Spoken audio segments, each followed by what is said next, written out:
નમસ્કાર મિત્રો, અલ્ટ્રાવિઝન પરિવારના માધ્યમમાં ધોરણ 11ની અંદર આપ સર્વેનું સ્વાગત છે। અહીંયા આજ આપણો મુખ્ય વિષય વાણિજ્ય વ્યવસ્થા અને સંચાલન, જેને BA અથવા OCના નામથી પણ ઓળખવામાં આવે છે, એનો ખ્યાલ વિષય પ્રવેશની અંદર આપ સર્વેને આપીએ છીએ।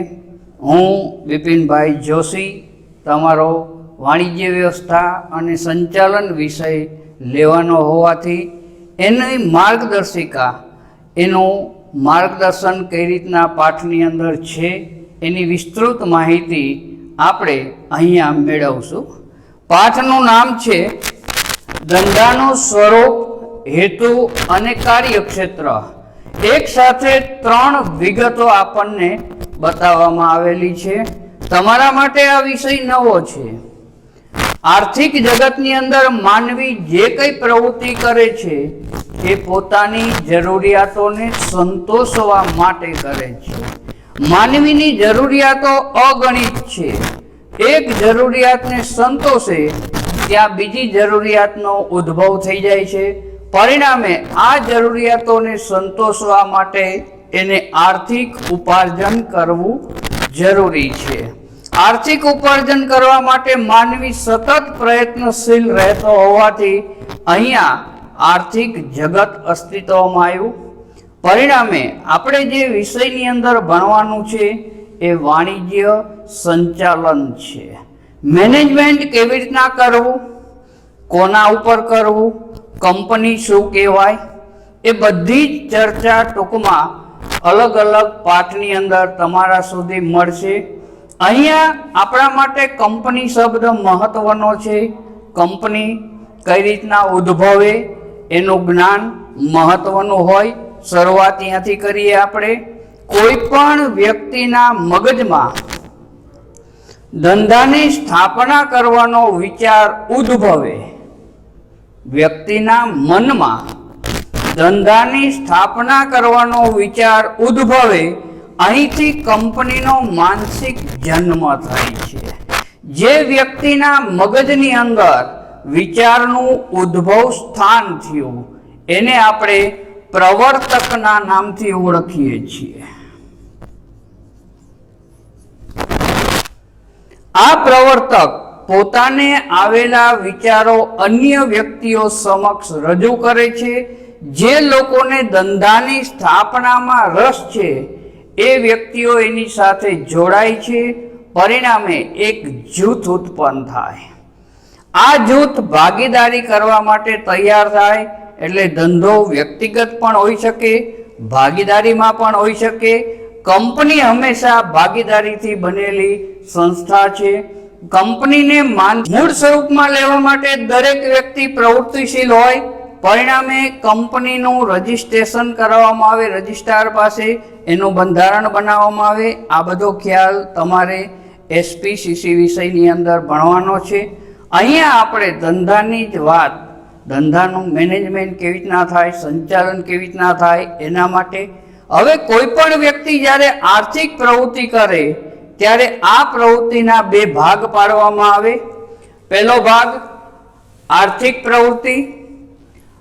આર્થિક લાભ કે નાણાકીય વળતર મેળવવાના હેતુથી કરવામાં આવતી પ્રવૃત્તિ એટલે આર્થિક પ્રવૃત્તિ। આની અંદર વ્યક્તિ પાસે અપેક્ષા હોય કે હું આનું કામ કરી દઉં, બદલામાં મને નાણાકીય વળતર મળે। ધંધાનો મુખ્ય હેતુ છે નફો। કોઈ પણ વ્યક્તિ નફો પ્રાપ્ત કરવા માટે અથવા તો પોતે જે સેવા આપે એના બદલાની અંદર એને આર્થિક વળતર મળે એ મહત્વનું હોય છે। ઈચ્છતો હોય કે મને સમાજમાંથી આર્થિક વળતર મળે તો આ વળતરમાંથી હું મારી જરૂરિયાતો ક્યાંક ને ક્યાંક સંતોષી શકું।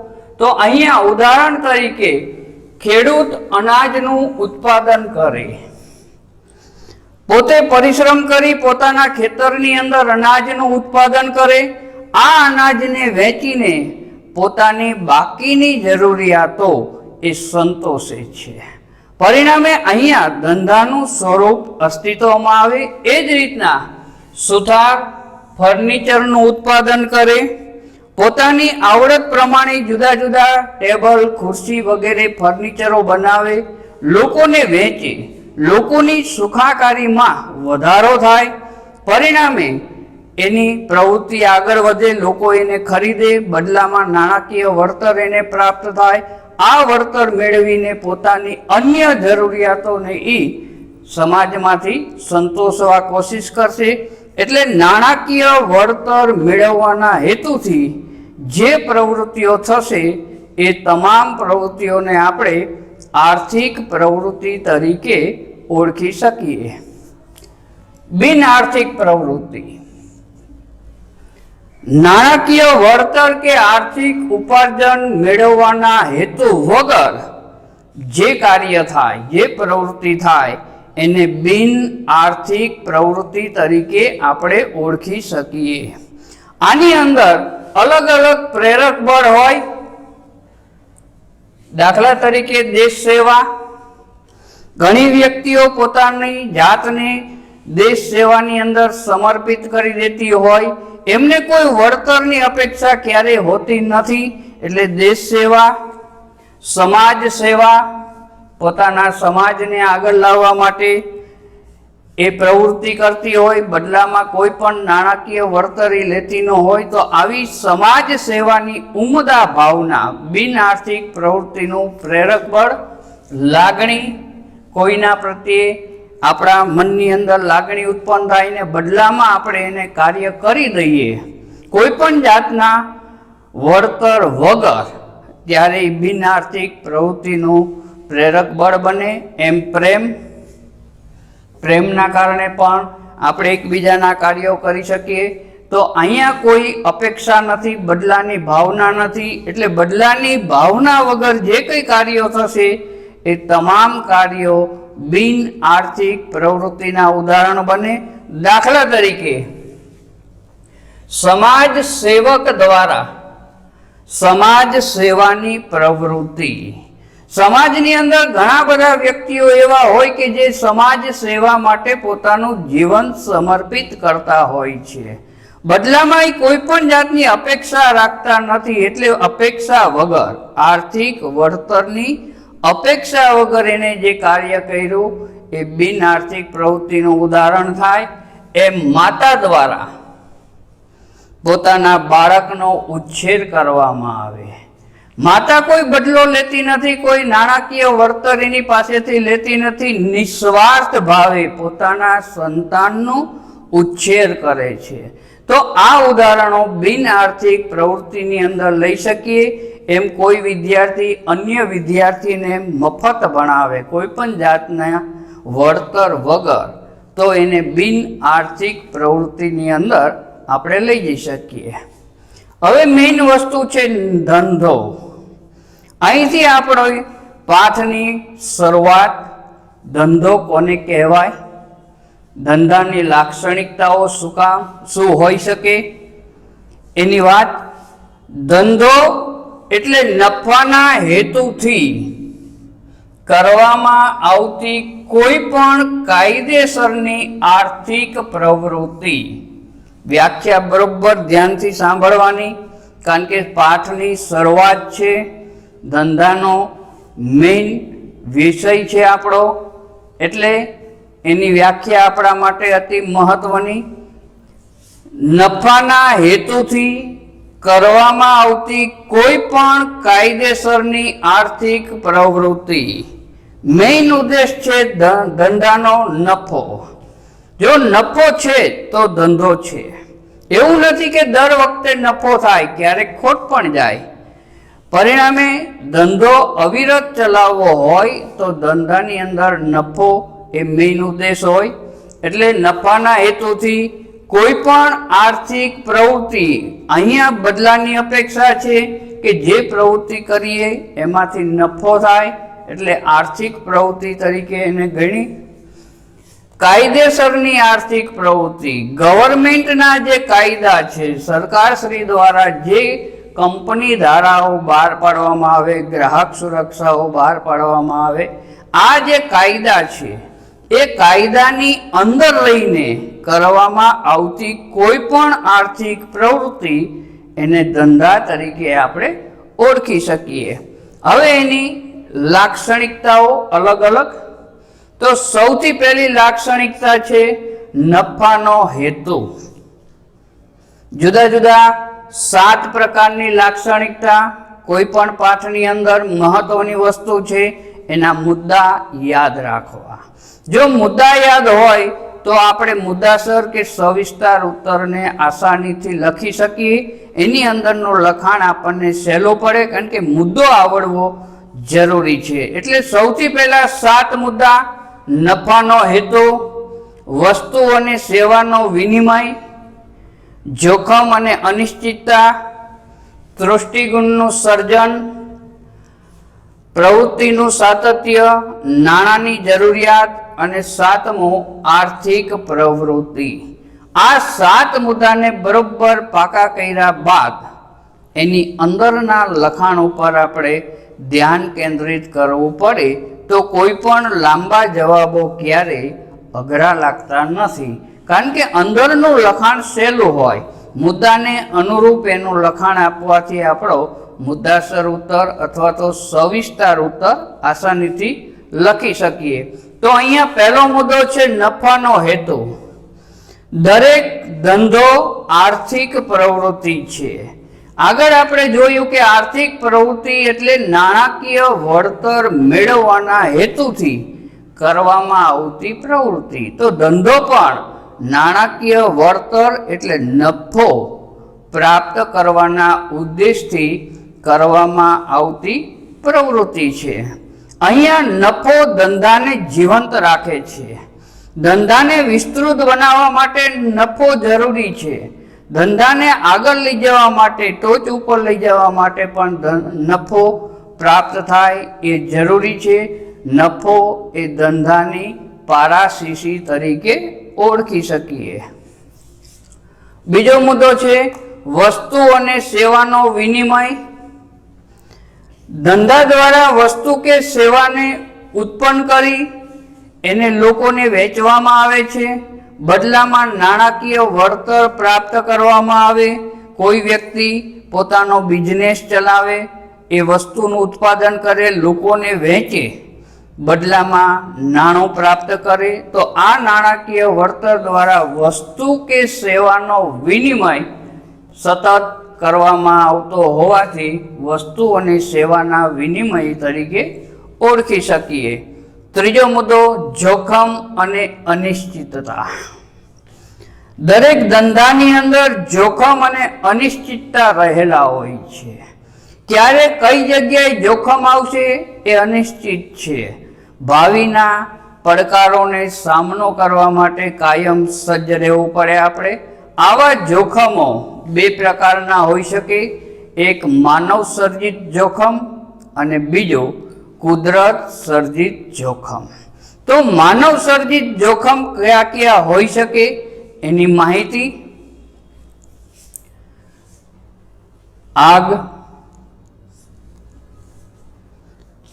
કોઈ પણ કારણસર ધંધાની અંદર, ધંધાના સ્થળે આગ લાગે, વસ્તુ નાશ પામે. શોર્ટ સર્કિટ થાય, આગ લાગે. કોઈ દુશ્મન દ્વારા પણ આગ લગાડવામાં આવે, ધંધાને ખૂબ જ નુકસાન જાય. આવું ઘણી જગ્યાએ આપણે જોઈ શકીએ. એટલે આગ એ માનવ સર્જિત જોખમનું પહેલું ઉદાહરણ. અકસ્માત. કોઈ પણ અકસ્માત થાય, આપણો માલ ભરીને વાહન જતું હોય, એને રોડ ઉપર અકસ્માત થાય, અથવા તો કંપનીની અંદર કોઈ પણ કારણસર અકસ્માતનું જોખમ હોય જ, તો અકસ્માત એનું ઉદાહરણ. કર્મચારીઓની હડતાલ. કર્મચારીઓ જ્યારે કોઈ પણ કારણસર પગાર વધારવા માટે, સવલતો પૂરી પાડવા માટે, અન્ય માગણીઓ પૂરી કરવા માટે હડતાલનું શસ્ત્ર ઉગામે ત્યારે આપણું ઉત્પાદન કાર્ય ઠપ થઈ જાય છે. ક્યારેક આ હડતાલ હિંસક પણ બની શકે, તોડફોડ થાય, માલ સામાનને નુકસાન જાય. તો આ બધું માનવ સર્જિત જોખમનું ઉદાહરણ એટલે કર્મચારીઓની હડતાલ, હરીફાઈ. સમગ્ર જગત હરીફાઈ ઉપર ઉભેલું છે. અત્યારે કોઈ પણ ક્ષેત્ર એવું નથી કે જેમાં હરીફાઈ ન હોય. ધંધાની અંદર ડગલે ને પગલે હરીફો જન્મ લે છે. આ હરીફોની સામે આપણા ધંધાને બચાવવો એ આપણું મહત્વની જરૂરિયાત બની જાય.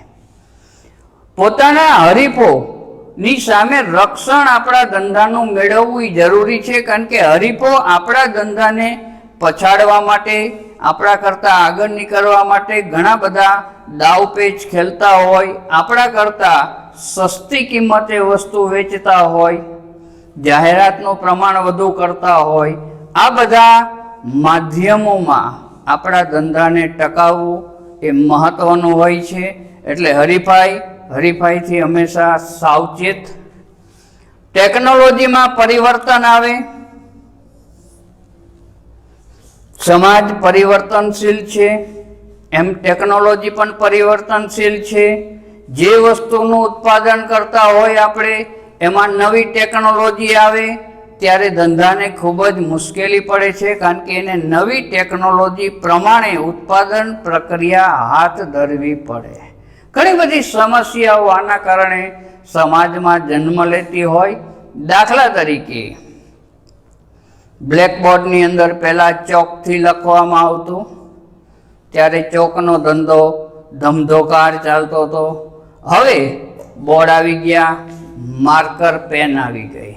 પરિણામે ચોકના ધંધાવાળાને નુકસાન જવાનું, કારણ કે નવી ટેકનોલોજી આવી. લોકો નવી ટેકનોલોજીને આસાનીથી એક્સેપ્ટ કરતા હોય છે, સ્વીકારતા હોય છે. નવી ટેકનોલોજી ઝડપી હોય, સારી હોય, ગુણવત્તાયુક્ત હોય, પરિણામે સમાજમાં પ્રચલિત બને. એટલે જૂની ટેકનોલોજી પ્રમાણે જે ઉત્પાદન થતું હોય એમાં મુશ્કેલી પડે.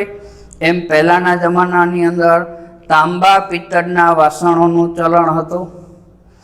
આ ધંધો ભરપૂર ચાલતો હતો, ધમધોકાર ચાલતો હતો. હવે સ્ટેનલેસ સ્ટીલના વાસણોએ સમાજની અંદર જન્મ લીધો. લોકોએ આને સહેલાઈથી અપનાવ્યો. પરિણામે તાંબા પિત્તળનો ધંધો ચલાવનારા ઉપર જોખમ આવ્યું. એમ ટાઈપરાઇટર. શરૂઆતની અંદર ટાઈપરાઇટર ઉપર ટાઈપ કરવામાં આવતા પત્રો. આજે આપણે જોઈએ છીએ કમ્પ્યુટરનો યુગ આવી ગયો છે. પરિણામે ટાઈપરાઇટરના ધંધાવાળાઓને મુશ્કેલી પડવા માંડી. ધીરે ધીરે ટાઈપરાઇટરો લુપ્ત થવા માંડ્યા. એમ નવી ટેકનોલોજી જ્યારે આવે ત્યારે જૂના પુરાણા યંત્રોને કાઢીને આધુનિક યંત્રો વસાવવાની જવાબદારી આવી જાય આપણા ઉપર. એને અનુરૂપ માનવીઓની ભરતી કરવી પડે, જે ટેકનોલોજી પ્રમાણે ચાલી શકે, અથવા તો આપણા જે કર્મચારીઓ છે એને તાલીમ આપવાનો પ્રશ્ન આવે. આમ ટેકનોલોજીમાં પરિવર્તન એ માનવ સર્જિત ઉદાહરણ. હવે કુદરત સર્જિત જોખમો. સુનામી. દરિયાની અંદર ધરતીકંપ થાય, મોટા મોટા મોજા ઉછળે, નુકસાન થાય. સ્ટીમરોમાં માલ જતો હોય, સ્ટીમર કદાચ ડૂબી જાય, કરોડો રૂપિયાનું નુકસાન થઈ શકે. આજુબાજુના તટીય વિસ્તારોની અંદર દરિયાના પાણી ફરી વળે, કારણ કે મોજા ઊંચા ઉછળતા હોય. આના પાણી આજુબાજુના પ્રદેશમાં આવી જાય, ધંધાને કરોડો રૂપિયાનું નુકસાન જાય, માલ સામાન તણાઈ જાય. ધરતીકંપ, આના વિશે જાણી જ છીએ આપણે. ધરતીના પેટાળની અંદર જે હલનચલન થાય પ્લેટોની અંદર, પરિણામે બે પ્લેટો અથડાવાથી ધરતીની અંદર ધરતીકંપના આંચકા આવે, ધ્રુજારી આવે, માલ સામાન બગડે, ઘણી ફેર બિલ્ડિંગો પડી જાય છે, અમુક જગ્યાએ આખી શહેર દટાઈ જાય. આવું પણ બની શકે. ધરતીકંપની આડઅસરો ધંધા ઉપર પહેલી જોવા મળે. આપણે ગુજરાતની અંદર જોયેલું જ છે. 2001ની અંદર કચ્છની અંદર ધરતીકંપ આવ્યો, ઘણું બધું નુકસાન સહન કર્યું ગુજરાતે. અહીંયા ધરતીકંપ પછી વાવાઝોડું. કુદરતી પ્રકોપ છે વાવાઝોડું. ઘણી ફેર આવા વાવાઝોડાના કારણે ધંધાને ઘણી બધી નુકસાની સહન કરવી પડે છે, માલ સામાન વેર વિખેર થઈ જાય, બગડી જાય, પરિણામે ધંધાને નુકસાન જવાનો ભય રહે. એટલે જોખમ અને અનિશ્ચિતતાની અંદર બે મુદ્દા યાદ રાખવાના: જોખમ માનવ સર્જિત અને જોખમો કુદરત સર્જિત. ચોથો મુદ્દો આપણો તૃષ્ટિગુણનું સર્જન. મહત્વની વસ્તુ છે તૃષ્ટિગુણ. વસ્તુ અથવા સેવાની ઉપયોગિતા દ્વારા તેનો વપરાશ કરનારને સંતોષ આપવો. ધંધાની અંદર જે વસ્તુને ઉત્પાદિત કરી એ વસ્તુ અંતે માનવની સેવા માટે છે, માનવની જરૂરિયાતને સંતોષવા માટે છે. તો અહીંયા એનો ઉપયોગ કરનાર, જેને આપણે ઉપભોક્તા તરીકે ઓળખીએ છીએ, આ ઉપભોક્તાને પૂર્ણ સંતોષ થાય એને તૃષ્ટિગુણ તરીકે ઓળખવામાં આવે. તો ધંધાની અંદર જે વસ્તુનું ઉત્પાદન થશે, જે સેવાઓનું ઉત્પાદન થશે, એ માનવીને વધુમાં વધુ સંતોષ આપે એવી જ વસ્તુ ઉત્પાદિત કરી અને માર્કેટમાં વેચવામાં આવતી હોય તો અહીંયા વપરાશ કરનારને સંતોષ એટલે તૃષ્ટિગુણનું સર્જન. આ સર્જન 3 પ્રકારે ધંધાની અંદર આપણે કરી શકીએ છીએ. પહેલો મુદ્દો સ્વરૂપ તૃષ્ટિગુણ, બીજું સ્થળ તૃષ્ટિગુણ અને ત્રીજું સમય તૃષ્ટિગુણ. 3 મુદ્દા આપણી પાસે. એમાં સૌથી પહેલા સ્વરૂપ તૃષ્ટિગુણ. તો કાચા માલનું તૈયાર માલમાં રૂપાંતર થાય અને તેને વપરાશ યોગ્ય બનાવવામાં આવે ત્યારે સ્વરૂપ તૃષ્ટિગુણનું સર્જન થાય છે. મુદ્દો બરોબર ધ્યાનમાં રાખી લ્યો. કાચા માલમાંથી તૈયાર માલમાં રૂપાંતર કરી અને એને વપરાશ યોગ્ય બનાવવામાં આવે ત્યારે સ્વરૂપ તૃષ્ટિગુણનું સર્જન થાય છે. દાખલા તરીકે કપાસના રૂમાંથી એને યંત્ર ઉપર વણાટ કામ કરીને સરસ મજાનું કાપડ બનાવવામાં આવે. આ કાપડ માનવી વસ્ત્ર બનાવીને પહેરે એટલે એને સંતોષ પ્રાપ્ત થાય. આને વપરાશ યોગ્ય બનાવ્યું કહેવાય. ઉદાહરણ ગમે ત્યાંથી ગમે આપણે વિષયને અનુરૂપ આપી શકીએ, મુદ્દાને અનુરૂપ આપી શકીએ. એટલે ઉદાહરણ દ્વારા કોઈ પણ મુદ્દો સહેલાઈથી સમજી શકીએ. અહીંયા કાચા માલનું અનાજ કાચો માલ છે. દાખલા તરીકે સિંગદાણા.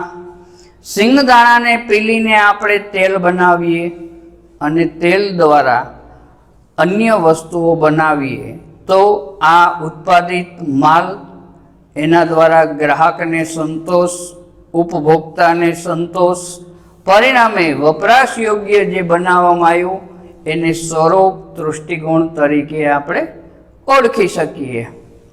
સ્થળ તૃષ્ટિગુણ. માલના ઉત્પાદન સ્થળેથી ઉપભોક્તાના સ્થળ સુધી લઈ જવામાં આવે ત્યારે સ્થળ તૃષ્ટિગુણનું સર્જન થાય છે. હવે કંપનીની અંદર અથવા તો ધંધાના સ્થળે માલને ઉત્પન્ન કર્યો આપણે, આ માલને ગ્રાહક સુધી પહોંચાડવાની જરૂરિયાત મહત્વની છે. માર્કેટની અંદર આપણે પહોંચાડ્યો, માર્કેટમાંથી ગ્રાહકો આ માલને ખરીદે છે. ઘણી કંપનીઓ, ઘણા ધંધાદારી લોકો ગ્રાહકના ઘર સુધી આ વસ્તુ પહોંચાડે છે, ડોર ટુ ડોર સુધી. પરિણામે ગ્રાહકને સંતોષ મળે છે, એના ઘર આંગણે આ વસ્તુ મળે છે. માર્કેટિંગની અંદર પણ આ જ વસ્તુ મેઇન છે. કંપનીના ઉત્પાદન સ્થળેથી માર્કેટ સુધી આસાનીથી માલ પહોંચે એ પ્રમાણેની વાહન વ્યવહારની વ્યવસ્થા સામે અલગ અલગ જિલ્લાઓની અંદર, તાલુકાઓમાં આપણા ડિસ્ટ્રીબ્યુટરો હોય એના દ્વારા માલ ગ્રાહક સુધી પહોંચે એની વ્યવસ્થા. કારણ કે માલનું ઉત્પાદન કોઈ પણ જગ્યાએ આપણે કરતા હોય તો આપણું ક્ષેત્ર વિશાળ હોવું જોઈએ. સમગ્ર ભારતમાં, ભારતની બહાર ઘણી કંપનીઓ માલને વેચતી હોય છે વિદેશ વેપારની અંદર. તો આ જગ્યા સુધી માલને પહોંચાડવાની જે વ્યવસ્થા કરવામાં આવે એને સ્થળ તૃષ્ટિગુણ તરીકે આપણે ઓળખી શકીએ. ત્રીજું, સમય તૃષ્ટિગુણ. માલની જરૂરિયાત ન હોય ત્યારે તેનો સંગ્રહ કરી જરૂરિયાતના સમયે પૂરો પાડવામાં આવે. ઘણા ધંધા એવા છે કે જે સિઝનેબલ છે, પરિણામે સિઝન શરૂ થાય ત્યારે જ માલ વેચી શકીએ આપણે. જેમ કે ગરમ કાપડ. ગરમ કાપડનું ઉત્પાદન જ્યારે કરવામાં આવે ત્યારે સમગ્ર વર્ષ દરમિયાન એની ઉત્પાદિત પ્રક્રિયા કન્ટિન્યુ ચાલુ રાખવામાં આવે છે. ભલે એની જરૂરિયાત હોય કે ન હોય. વધારે જરૂરિયાત ઠંડીની મોસમમાં એટલે કે શિયાળાની અંદર પડે. પરિણામે આ માંગ જે ઉત્પન્ન થવાની છે એને પહોંચાડવા માટે, એને પહોંચી વળવા માટે જે પુરવઠો ઉત્પન્ન થાય એ ગોડાઉનની અંદર સંગ્રહ કરી રાખવામાં આવે. હવે જ્યારે વાસ્તવિક માંગ જ્યારે ઉત્પન્ન થાય ત્યારે સ્થળ સુધી, જે સ્થળે જેટલી માંગ હોય એટલા સ્થળ સુધી પુરવઠાને આપણે પહોંચાડી શકીએ, લોકોની માંગને આપણે સંતોષી શકીએ. એમ સુતરાઉ કાપડની જરૂરિયાત ઉનાળાની અંદર વધારે પડે, ગરમીથી બચવા માટે, રક્ષણ મેળવવા માટે.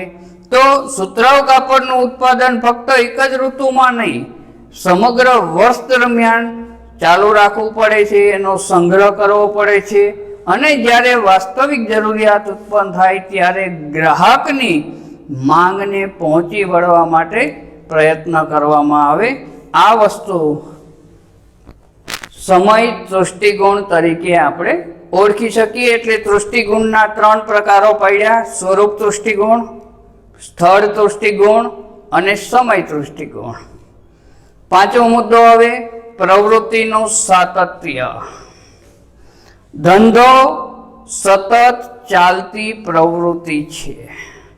ધંધાની શરૂઆતથી જ પ્રવૃત્તિ જે પ્રકારે, જે હેતુથી ધંધાનો આપણે સર્જન કર્યું, એનો જન્મ કર્યો, એ પ્રવૃત્તિ કન્ટિન્યુ ચાલુ રહે જ્યાં સુધી કંપની બંધ ન થાય, ધંધો બંધ કરવાની જરૂરિયાત ન પડે ત્યાં સુધી અવિરત ઉત્પાદન આપણું ચાલુ રહેવું જોઈએ.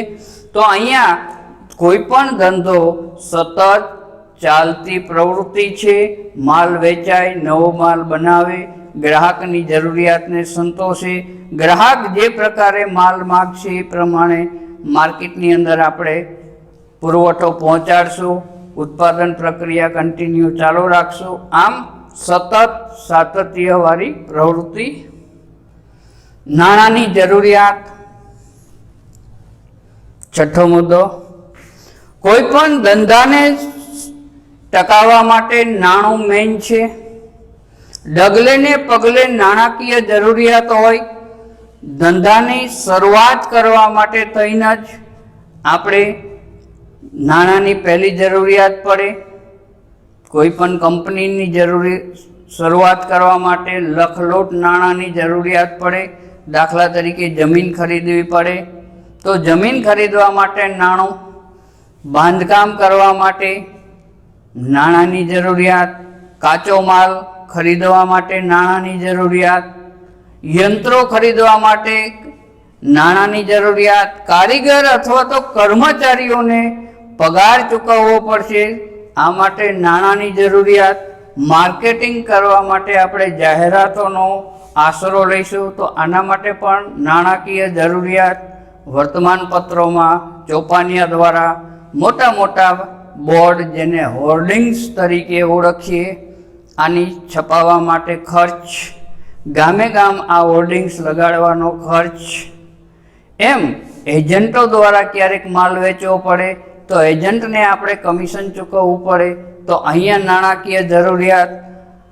વીજળી બિલ ભરવા માટે નાણાકીય જરૂરિયાત, ઇતર વ્યવસ્થા ઉત્પન્ન કરવા માટે પણ નાણાકીય જરૂરિયાત ઉત્પન્ન થશે.